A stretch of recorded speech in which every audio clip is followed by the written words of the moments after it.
Hey guys, it's Coach Alex from Maximize Potential coming at y'all with a great Mobility Monday. Hope we had a fantastic Thanksgiving and end of November, but December is here, which means we've got a brand new program. But before we talk about that, the new fall gear is finally here. It's never been easier to stay warm and stay stylish while still getting your gains. We've got sweaters, we've got sweatpants, we've got beanies, and we've got a good assortment of hoodies. We've still got a handful of deals going on the site, so go ahead and grab some while the deals are still on. I'm gonna go ahead and leave a link down in the comments below. Today I'm going over Deadlift Basics, so let's go ahead and jump right into it.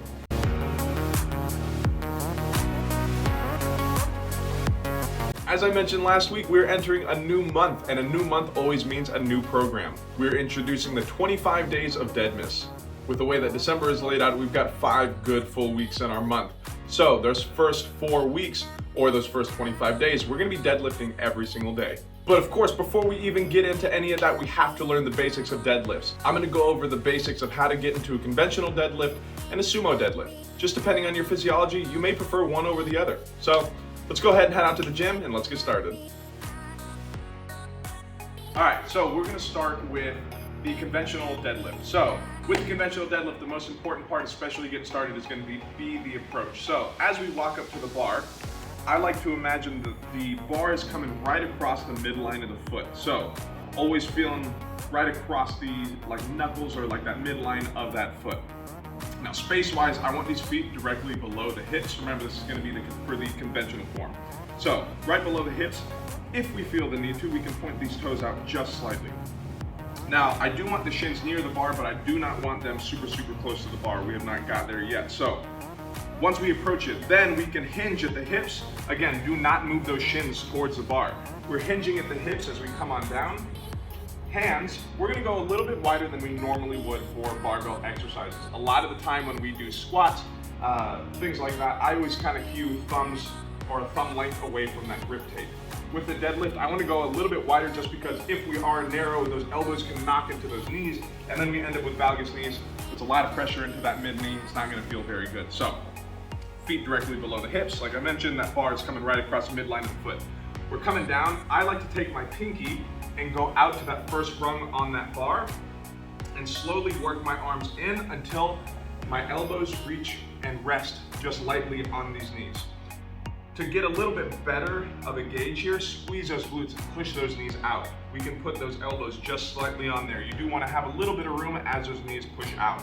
Now, what we want to remember with the deadlift is it's going to be a 50-50 pull with the upper body as we push with the lower body. So we're going to want to take the slack out of the bar, and how we're going to do that is we're going to want to bend the bar. So watch as my elbows go and point towards you forward. So elbows, boom, facing right towards y'all. My armpits are disappearing. Making my armpits disappear. Notice how that bar comes up off the ground just barely and making it hover just off the ground.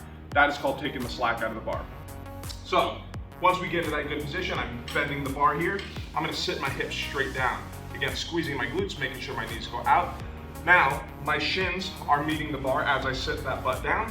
And as I pull with the upper body, push with my lower body, I'm pushing my belly button out into my low back. This way I protect it, keeping that core nice and engaged, and I'm maintaining the bar up against my legs the entire time. So, squeeze those glutes, push the hips through. Now, on the descent, as we come down, think of it like an RDL. A little bit of a bend in the knee. As we hinge forward, mostly hips, mostly hips. Once we pass those knees, then we are good to start bending those knees and sit the butt down. Boom, right here. Again, notice those elbows are right outside my knees, right here. Good squeeze in the glutes, keep that bar up against the legs, boom, squeeze the glutes through. Now return it back to the ground. So when we're talking about the sumo deadlift compared to the conventional deadlift, there's a couple different factors that we want to look about here. Is that obviously it's a wider stance. So when we're in this wider stance here, we're targeting a lot more posterior chain or your glutes or your hamstrings, a lot less pulling with the back. With that, it's a lot more of a technical lift because when we get into position, we want to make sure that we have the most upright chest possible. That way we have a nice clear bar path pulling upward. So when we get into position here, it kind of depends on the length of your legs. I like to go to the second rung out if your bar has 2. If not, a couple inches in from the plates. We want to turn those feet outward. So we don't want to be straight ahead. Not a lot of functionality in this position. We also don't want to be too far outward because then we have a smaller base and we don't have that much stability. So you want to find about halfway in between. We're turning those knees outward. We want to make sure we have a vertical shin coming down. So if we have tight adductors and we're not able to get into that externally rotated position, we really want to focus on flexibility there. But pointing those toes outward, we're nice and tall. You want to sit those hips straight down. That way we have a big chest. Again, we're getting the slack out of the bar, vertical shin, chest is up, pulling with the hips, coming through the top, think long and tall, and then straight back down. We want to make sure we're not letting the bar get too far in front of us. If that is going to put a strain on the back and we're at a mechanical disadvantage to finish the lift.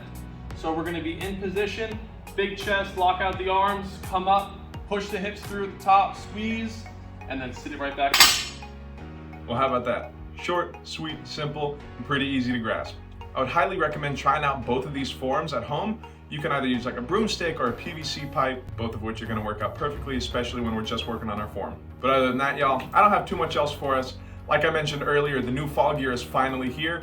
We have a couple of deals going on right now, so go ahead and grab some while you can. Don't forget that link is in the description below. But remember, y'all, this is always a conversation, so don't forget to leave a like, comment down below with something that you learned, any questions that you may have, or suggestions for future content that you want to see. But other than that, I'm Coach Alex. Y'all be good, drink some water, and I'll see y'all in the next one.